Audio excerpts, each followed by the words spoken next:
Quem sabe se por isso mesmo chegaste à realeza, para que em tal situação estivesses pronta para agir. Gente, essas palavras de Mardoqueu são extraordinárias. Eu penso em algumas dioceses aqui no Brasil, tem pequenas dioceses que estão preservadas. Pequenas não, às vezes são dioceses grandes, mas dioceses que estão preservadas. Vocês veem ao Renascem e dizem, meu Deus, na minha diocese não acontece isso. Você ouve o relato de outros seminaristas, né? Falando de desmandos no meio do clero, perseguições no seminário, gente contra o Papa, heresia sendo ensinada em sala de aula, não sei o que, etc e tal. Alguns que vivem nessas dioceses, que são raras, mas existem e são protegidas, podem dizer, ufa, ainda bem que na minha diocese não tem isso.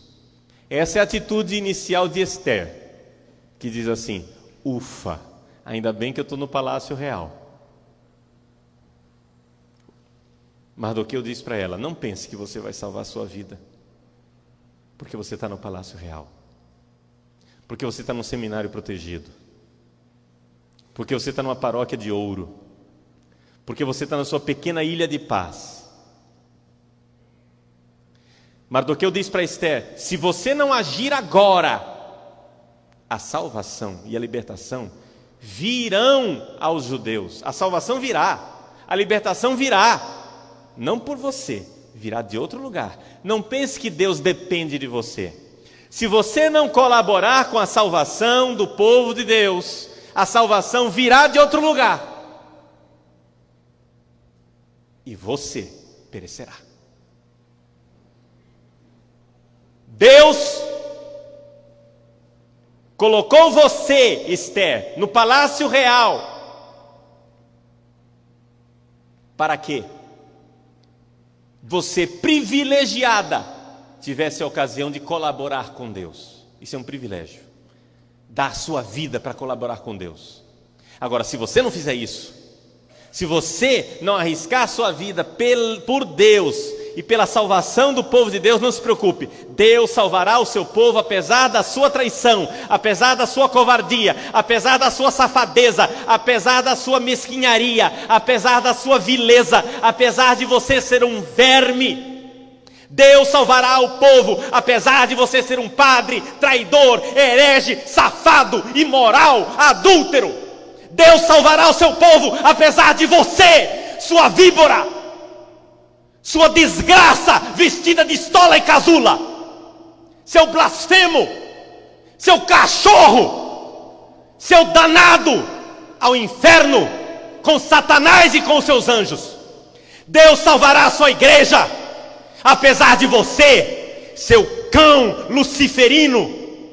Deus salvará a sua igreja, apesar de você, seu servo das trevas. Deus salvará a sua igreja, apesar de você, raça de víboras e não de Abraão. Deus salvará o seu povo, apesar de você.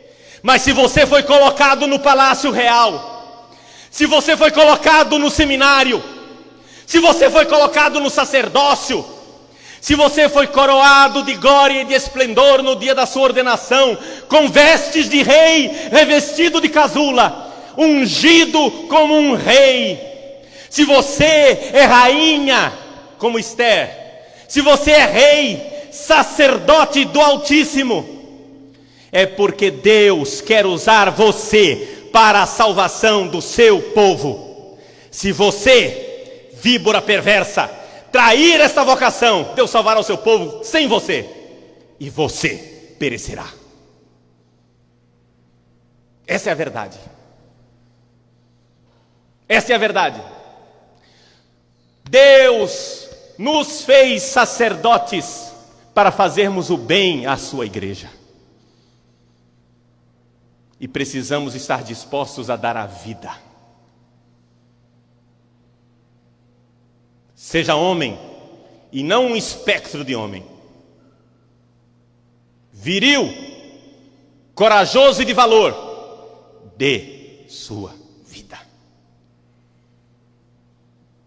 O martírio é o heroísmo cristão. No entanto, meus queridos, Esther responde. Esther diz assim: procura reunir todos os judeus que se encontram em Susa, e fazei um jejum por mim. Nada comais e bebais durante 3 dias e 3 noites.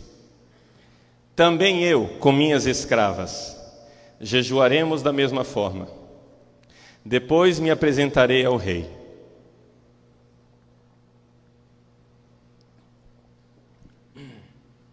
E agora vem a parte mais importante. Mesmo contrariando o preceito, e se for preciso morrer, morrerei. Se for preciso morrer, morrerei. Reúne